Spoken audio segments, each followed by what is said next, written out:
Hello दोस्तों, स्वागत है आप सभी का आपके अपने YouTube चैनल गणेश वर्ल्ड पर, जहां आप पढ़ते हैं 11, 12 physics chemistry absolutely for free और आपके सारे डाउट होते हैं क्रिस्टल क्लियर। होते हैं कि नहीं होते? बिल्कुल होते हैं। तो आज हम क्या पढ़ने वाले हैं? आज हम पढ़ने वाले हैं, पहला तो हमारा टॉपिक है विद्युत क्षेत्र यानी इलेक्ट्रिक फील्ड। दूसरा हमारा टॉपिक होने वाला है विद्युत क्षेत्र की तीव्रता मतलब इलेक्ट्रिक फील्ड इंटेंसिटी। और तीसरा हमारा टॉपिक होने वाला है बहुत शानदार सा व्यंजक आज हम करेंगे, जो कि है किसी बिंदु आवेश के कारण विद्युत क्षेत्र की तीव्रता। एक व्यंजक और दो बहुत शानदार से हमारे थ्योरी के टॉपिक होने वाले हैं। तो चलिए सबसे पहले स्टार्ट करते हैं और देखते हैं कि विद्युत क्षेत्र क्या होता है। विद्युत क्षेत्र क्षेत्र मतलब एरिया समझ रहे नहीं समझ रहे? अब होता ना जैसे दादा का एरिया, कल्लू दादा का एरिया, बल्लू दादा का एरिया। क्या होता कल्लू दादा या बल्लू दादा का एरिया? भैया उनका एरिया वो होता है जहां तक उनका प्रभाव हो। समझ में आ रहा नहीं है? अब भैया भोपाल के कल्लू दादा है, उनका इंदौर में प्रभाव थोड़ी होगा, वो उनका एरिया थोड़ी कहलाएगा। भोपाल उनका एरिया होगा। क्यों? क्योंकि वहां उनका क्या है? प्रभाव है। तो हमारा एरिया कौन सा होता है? जहां तक हमारा प्रभाव होता है, जहां तक लोग हमें पहचानते हैं, वो हमारा एरिया होता है। और विद्युत क्षेत्र इलेक्ट्रिक फील्ड ये क्या होगी? जहां तक आवेश का एरिया हो। सिंपल सी बात है। तो किसी यहां पर इसकी परिभाषा लिखी हुई है, किसी आवेश के चारों ओर का वह क्षेत्र जहां तक उसका क्या हो? प्रभाव हो। सिंपल सी बात है। उसे हम क्या बोलते हैं? विद्युत क्षेत्र या इलेक्ट्रिक फील्ड बोलते हैं। अब यदि हम देखें, मान के चलो यहां पर एक कोई प्लस क्यू आवेश रखा हुआ है। कौन सा आवेश रखा है? प्लस क्यू आवेश। ये इसका क्या हो गया? ये इसका हो गया विद्युत क्षेत्र। ये इसका क्या हो गया? विद्युत क्षेत्र। तो भाई मुझे आप ये बताओ कि इसका एरिया कहां तक है कहां तक नहीं है, ये कौन बताएगा? जैसे हमारा एरिया वहां तक है, हमारा एरिया वहां तक है, तो कौन वहां के लोग बतलाएंगे ना। लोग बतलाएंगे कि नहीं बतलाएंगे? ऐसे इसका एरिया कौन बताएगा? यहां हमें एक और कोई आवेश लेना होगा ना, यहां हमें एक और कोई आवेश लेना होगा ना, Q0, जिसे हम क्या बोलते हैं? परीक्षण आवेश। तो परीक्षण आवेश क्या बतलाता है कि भाई यहां तक इसका एरिया है। कोई लोग किसी से पूछेंगे ना कि भाई फलाने दादा कौन, ढिकाने दादा कौन, कोई व्यक्ति ही बतलाएगा ना। तो यहां पर भी ये व्यक्ति ही मान लो जो इसके एरिया का इस पर क्या होगा? प्रभाव होगा। तो हमने तीन चीजें देखी। पहला क्या है? पहला ये क्या है? पहला इसे हम बोलते हैं स्रोत आवेश। क्या बोलते हैं हम? स्रोत आवेश, या हम इसी को सोर्स चार्ज भी बोलते हैं। क्या बोलते हैं? स्रोत आवेश। क्या बोलते हैं? स्रोत आवेश। दूसरा हम क्या देखते हैं? दूसरा हम इसे क्या बोलते हैं? इसे हम बोलते हैं इसका विद्युत क्षेत्र। क्या बोलते हैं? इसे हम बोलते हैं इसका विद्युत क्षेत्र। और तीसरा हमने क्या देखा भैया? इसे हम बोलते हैं परीक्षण आवेश। क्या बोलते हैं इसे हम बोलते हैं परीक्षण आवेश। क्या बोलते हैं? इसे हम बोलते हैं परीक्षण आवेश। तीन चीजें होती हैं। पहला है हमारा स्रोत आवेश, या इसे हम बोलते हैं सोर्स चार्ज। क्या बोलते हैं? Source charge. इसे हम बोलते हैं सोर्स चार्ज। दूसरा क्या है? इसे हम, ये जो इसके चारों ओर का क्षेत्र है, इसे हम क्या बोलते हैं? विद्युत क्षेत्र या इलेक्ट्रिक फील्ड। और तीसरा कौन सा? परीक्षण आवेश, जो इसके प्रभाव को क्या करे? सहन करे, बतलाए कि भैया कितना इसका क्षेत्र है, कितना इसका प्रभाव है। तो ये कौन सा है? Test charge. ये क्या चीज है भैया? ये है टेस्ट चार्ज। क्लियर हुआ कि नहीं हुआ? यहां से आप तीन परिभाषाएं लिख सकते हो कि नहीं लिख सकते? पहली परिभाषा हम किसकी लिखेंगे? पहली परिभाषा हमने विद्युत क्षेत्र की देखी। दूसरी परिभाषा हम स्रोत आवेश की लिख सकते हैं कि वह आवेश जो विद्युत क्षेत्र उत्पन्न करता है। स्रोत आवेश कौन सा है? वह आवेश क्या है ये? वह आवेश जो क्या करता है? जो विद्युत क्षेत्र उत्पन्न करता है। विद्युत क्षेत्र उत्पन्न करता है। वह आवेश जो विद्युत क्षेत्र उत्पन्न करता है क्या कहलाता है? स्रोत आवेश। परीक्षण आवेश क्या है? परीक्षण आवेश है कि स्रोत आवेश उत्पन्न विद्युत क्षेत्र का परीक्षण करना। विद्युत क्षेत्र का परीक्षण करना, ये किसका काम है? ये काम हो गया भैया किसका? परीक्षण आवेश का। यहां हमने तीन चीजें समझी, विद्युत क्षेत्र, परीक्षण आवेश और दूसरा तीसरी क्या देखेंगे? स्रोत आवेश। क्लियर हुआ कि नहीं?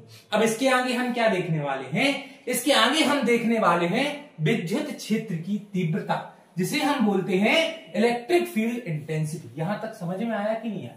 आ गया होगा। तो आपको क्या करना है भैया, देखिए हम लोग आपके लिए क्या कर रहे हैं, हम लोग आपके लिए मेहनत कर रहे हैं। तो आपको इस मेहनत का फल कैसे देना, आपको इस मेहनत का फल एक प्यारा सा लाइक करना, ज्यादा से ज्यादा हो सके इस वीडियो को शेयर करना, है ना। अपना भला हो रहा, अपने साथ वाले का भी तो भला हो और हमारा भी तो भला हो। हम आपको पढ़ा रहे इतनी मेहनत से, इतना शानदार आपके लिए फिजिक्स का, इतना शानदार केमिस्ट्री का कंटेंट लेकर आ रहे नहीं आ रहे। तो आपका काम है एक कमेंट करना, शेयर करना और लाइक कर देना, ठीक है बच्चों। चला हमारा टॉपिक होने वाला है विद्युत क्षेत्र की तीव्रता। क्या होने वाला है? विद्युत क्षेत्र की तीव्रता, इलेक्ट्रिक फील्ड इंटेंसिटी। क्या होता है विद्युत क्षेत्र की तीव्रता? विद्युत क्षेत्र की तीव्रता ये होता है कि बेटा आप कि मान के चलो आपके घर के पास में कोई व्यक्ति है, आपके घर के पास में कोई व्यक्ति, आपका घर बना हुआ है, यदि वहां से आपका कोई पता पूछे तो वो डायरेक्ट बतलाया देगा कि सर यहाँ पर अमन सर रहते हैं, ये उनके घर का पता है, डायरेक्ट बतला देगा। क्यों बतला देगा? क्योंकि वहां पर मेरा बहुत अधिक प्रभाव है, वहां मेरी इंटेंसिटी बहुत ज्यादा है। यदि मेरे घर से कोई 2 किलोमीटर दूर पूछे, जहां मुझे जानते नहीं हो कि हाँ भाई अमन सर वहां हैं, अमन सर यहाँ कोई व्यक्ति रहती हैं, लेकिन वो परफेक्ट मेरा पता नहीं बतला सकता क्योंकि वहां मेरी इंटेंसिटी कम है, वहां मेरे द्वारा बल का अनुभव लोगों के द्वारा कम किया जा रहा है। लेकिन मेरे घर के पास के जो व्यक्ति हैं वहां पर तो मेरी इंटेंसिटी बहुत ज्यादा है, वहां पर तो सभी मुझे जानते, वहां मेरा प्रभाव बहुत अधिक है। समझ में आ रहा कि नहीं आ रहा? ऐसे ही होता है कि भाई मान के चलो ये एक, अभी हमने देखा ये एक कोई कौन सा आवेश है, ये हमने कोई स्रोत आवेश लिया, ये हमने कोई क्या लिया? स्रोत आवेश। ये हमने कोई स्रोत आवेश लिया। अब इसके बल का अनुभव कौन करेगा? अभी हमने बताया था इसके बल का अनुभव परीक्षण आवेश करेगा। भाई यदि कोई व्यक्ति और दूसरा होगा ही नहीं जो बतलाए कि अमन सर हैं, पढ़ाते हैं, फिजिक्स पढ़ाते, कहाँ रहते कहाँ नहीं रहते, तो कैसे पता चलेगा ये मेरा एरिया है या मेरी इंटेंसिटी कितनी है? तो मेरी एरिया या इंटेंसिटी पता करने के लिए आप किसी व्यक्ति से पूछोगे ना। ऐसे ही इस आवेश का पता लगाने के लिए हमें एक दूसरा आवेश लेना होगा ना, जिसे हम क्या बोलते हैं? जिसे हम परीक्षण आवेश बोलते हैं। क्या बोलते हैं? परीक्षण। और परीक्षण आवेश को बाय डिफॉल्ट कैसा लिया जाता है? धनात्मक लिया जाता है। कैसा लिया जाता है? धनात्मक। धनात्मक ही होता, हमेशा से ऐसा माना गया। जो हमारे पूर्वज साइंटिस्ट थे वो इसको धनावेश मानकर ही गए, तो हमें भी कैसा मानना? धनावेश। तो इस आवेश, ये कौन सा आवेश है? ये स्रोत आवेश है। तो इस स्रोत आवेश के कारण ये जो हमारा परीक्षण आवेश है, ये जितने बल का अनुभव करे, ये जितने बल का अनुभव करे उसे ही इस बिंदु की क्या बोलते हैं? विद्युत क्षेत्र की तीव्रता। बहुत सिंपल सा कॉन्सेप्ट, समझ में आया कि नहीं आया? ये कौन सा आवेश है? परीक्षण आवेश। ये कौन सा आवेश है? स्रोत आवेश। इसका ये क्या है? इसका ये एरिया है। ये होगा अमन सर, ये होगा अमन सर का पता लगाने वाला कोई व्यक्ति। तो मान के चलो ये व्यक्ति बहुत पास है तो यहां पर इंटेंसिटी बहुत ज्यादा होगी, ये व्यक्ति बहुत दूर है तो यहां इंटेंसिटी बहुत कम होगी। तो यहां पर मेरी तीव्रता अधिक होगी, यहां पर मेरी तीव्रता कम होगी। इस तीव्रता का पता कैसे लगता है? कि वहां कोई बतलाए ना भाई, वहां कोई बतलाएगा ना, यहां रहते सर यहां नहीं रहते, तो इस पर फोर्स ज्यादा लगेगा, इस पर बल का अनुभव, इसके द्वारा ये बल का अनुभव अधिक करेगा, लेकिन इसके द्वारा लगाए गए बल का ये अनुभव कम करेगा। इसका अर्थ है यहां तीव्रता अधिक और यहां तीव्रता कम है। सिंपल सा concept.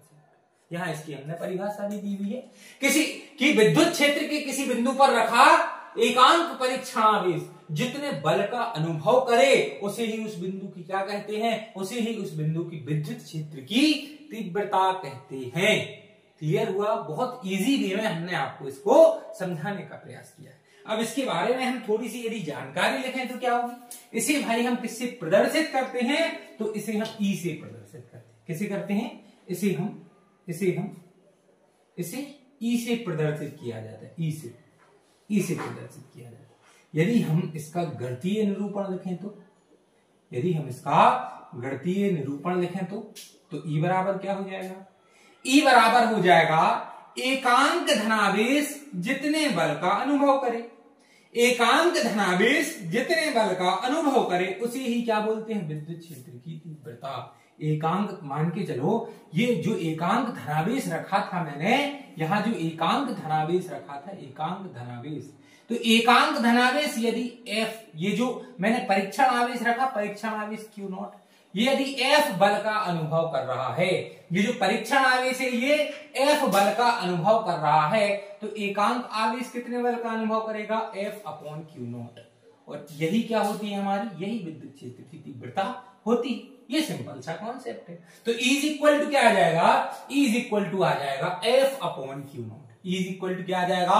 E is equal to आ जाएगा F/Q0। अब जब भी आप कोई भी राशि लिखते हो तो आपको उसकी कुछ चीजें लिखना बहुत आवश्यक है। कौन सी? पहला तो हमें इसका क्या लिखना होगा? पहला तो हमें इसका लिखना होगा कि भाई हमें बताओ इसकी SI यूनिट क्या होती है। पहली चीज हमें क्या लिखना है कि इसकी SI यूनिट क्या होती है। जल्दी से बताओ, ये फोर्स है, बल है, बल की SI यूनिट क्या होती है? न्यूटन। क्या होती है? न्यूटन। और नीचे क्या है? आवेश। आवेश की SI यूनिट क्या होती है? कूलम। आवेश की SI यूनिट क्या होती है? कूलम। तो भैया इसकी SI यूनिट क्या बन गई? न्यूटन पर कूलम। SI यूनिट क्या बन गई इसकी? न्यूटन पर कूलम। पहली चीज हमें लिखना, हर एक टॉपिक में हमें क्या लिखना है? जो हमने परिभाषा लिखी है उसकी हमें अवश्य ही SI यूनिट लिखनी है। इसके अलावा हमें क्या लिखना है? इसके अलावा हमें इसका विमीय सूत्र विमा लिखनी है कि भाई इसकी विमा क्या होती है। तो आप बहुत अच्छे से जानते होंगे, 11th में पढ़ा भी होगा। और यदि आप चाहते हो कि सर विमा हमें निकालने में समस्या होती है तो आप कमेंट में लिख देना, हम आपको विमा निकालना, विमीय सूत्र निकालना सिखा देंगे। 11th का टॉपिक है। तो जो बल है, बल की विमा क्या होती है? याद होने चाहिए, MLT-2। बल की विमा क्या होती है? MLT-2। ये बल की विमा है। दूसरा कूलम। कूलम या आवेश, आवेश की विमा तो हम देख चुके हैं। आवेश की विमा क्या होती है? AT। बल की विमा क्या होती है? MLT-2। और कूलम आवेश, आवेश की विमा क्या होती है? AT। अब देखो M तो ज्यों का त्यों है, M ज्यों का त्यों रहेगा, L भी ज्यों का त्यों है, कोई दिक्कत नहीं। ये T नीचे है, ऊपर जाएगा तो बन जाएगा T-1, ऊपर जाएगा तो बन जाएगा T-1। अब यहां -2 है, यहां -1 है, तो T बन जाएगा -3। क्या बन जाएगा? -3। और A नीचे है, ये ऊपर जाएगा तो A पर -1 हो जाएगा, तो A हो जाएगा -1। और यही क्या आ जाएगी? यही आ जाएगी आपकी विद्युत क्षेत्र की तीव्रता की विमा। क्या है? MLT-1, MLT-3, A-1। ये क्या आ गई? ये आपकी विमा आ गई। तीसरी चीज क्या है? तीसरा हमें लिखना कि ये कैसी राशि है। तो यह एक सदिश राशि है। विद्युत क्षेत्र की तीव्रता कैसी राशि है? सदिश राशि। यह एक सदिश राशि है। यह एक सदिश राशि। कैसी राशि है? सदिश राशि। सदिश राशियां कौन होती हैं भैया?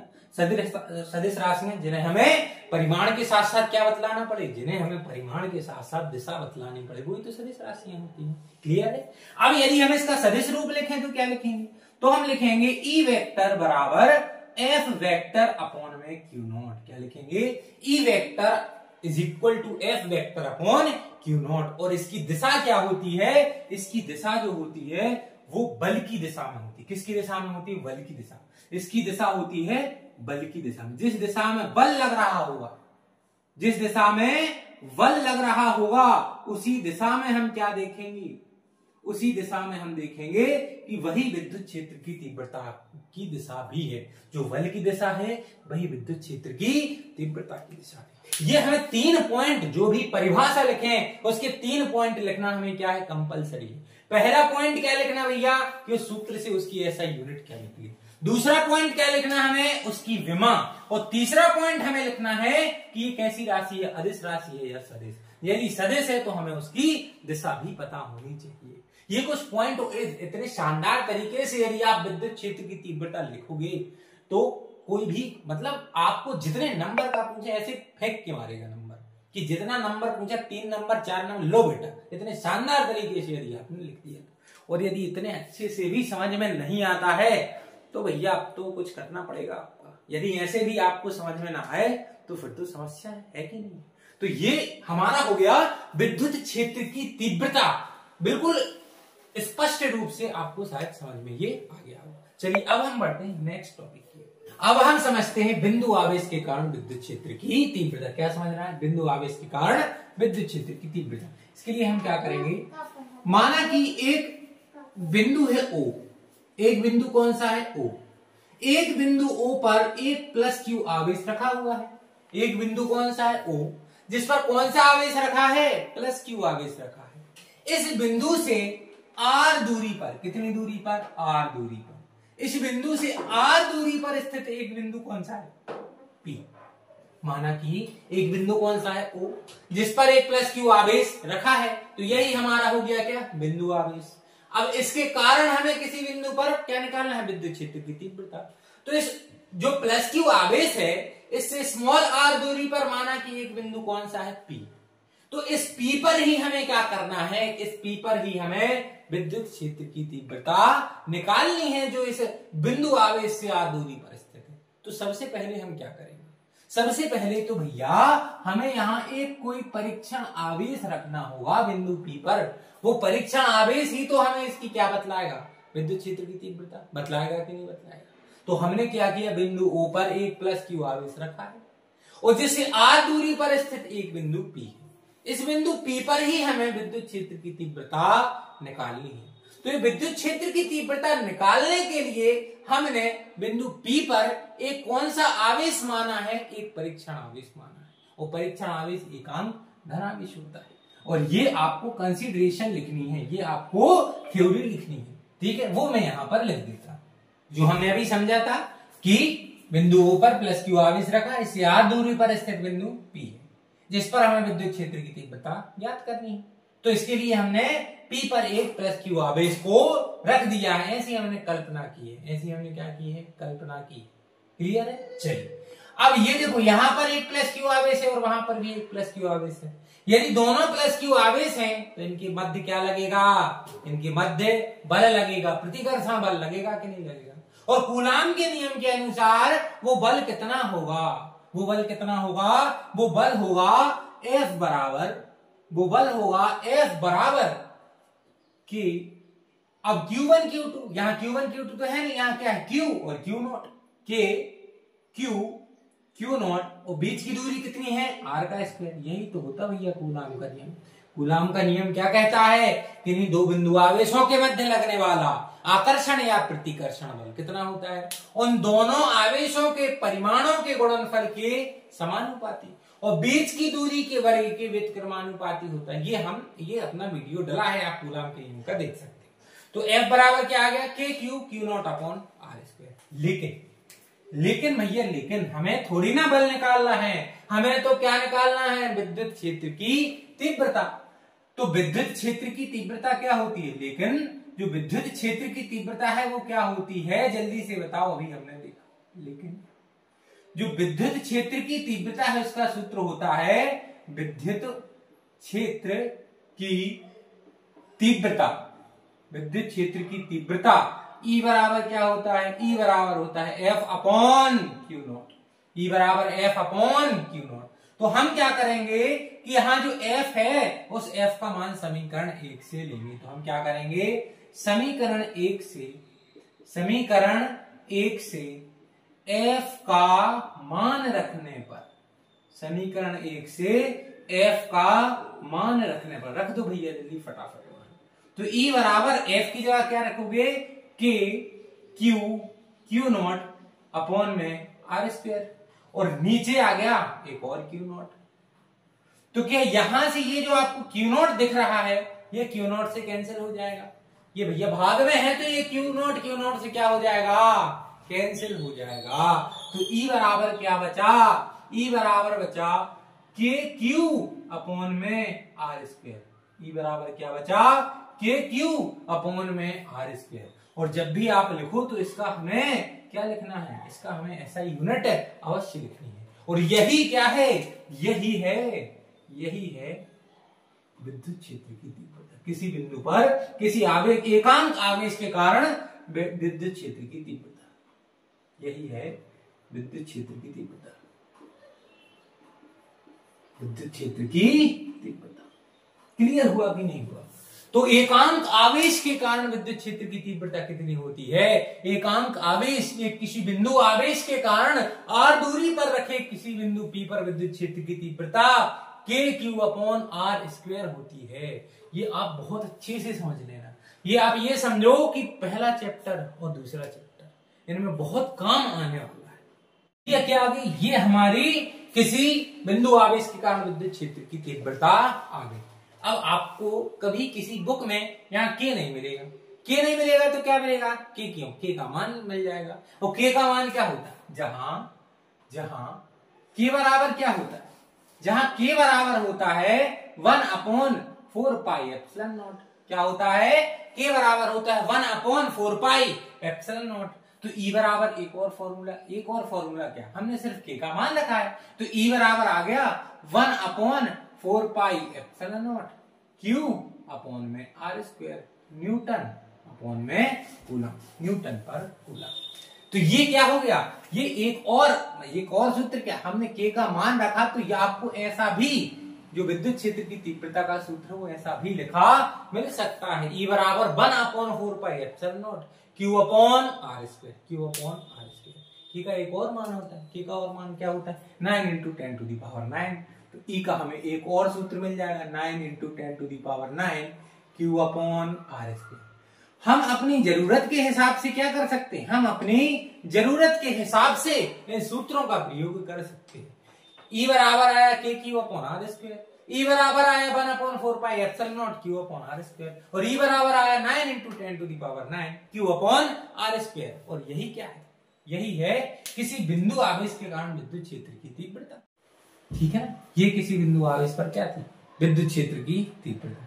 यहां से एक ऑब्जेक्ट और निकल के आ सकता है, क्या ऑब्जेक्ट निकल के आ सकता है भाई, यदि यहां देखो, यदि हमें आवेश का मान दे दिया जाए, आवेश का मान दे दिया भैया, आवेश 5 कूलम, आवेश कितना है 5 कूलम, और के तो कांस्टेंट पहले से ही होता है, के कांस्टेंट है, के की वैल्यू है 9 × 10⁹, और क्यू जो आवेश है उसका हमें यदि मान दे दिया जाए, तो यदि आप यहां क्या देख सकते हो, आप यहां देख सकते हो कि जो r² है ये क्या हो जाएगा, ई के इनवर्सली प्रोपोर्शनल हो जाएगा, r² ई का व्युत्क्रमानुपाती हो जाएगा। इसका मतलब है कि जो विद्युत क्षेत्र की तीव्रता है ये किस नियम का पालन करती है, ये व्युत्क्रम वर्ग नियम का पालन करती है। ये आपको एक नंबर में पूछा जा सकता है कि विद्युत क्षेत्र की तीव्रता व्युत्क्रम वर्ग नियम का पालन करती है। मतलब कि विद्युत क्षेत्र की तीव्रता क्या होती है, r², मतलब आवेशों के बीच की जो दूरी है उसके वर्ग के व्युत्क्रमानुपाती। ये आपके लिए कभी कभी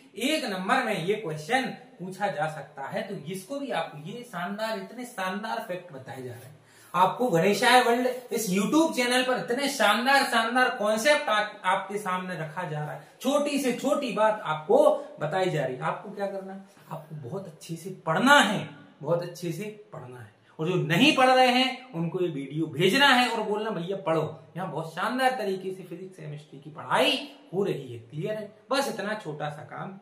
अब यहाँ तक बने रहने के लिए आपको बहुत बहुत धन्यवाद, और जो भी डाउट हो वो जल्दी से कमेंट सेक्शन पर लिखते हैं। ठीक है।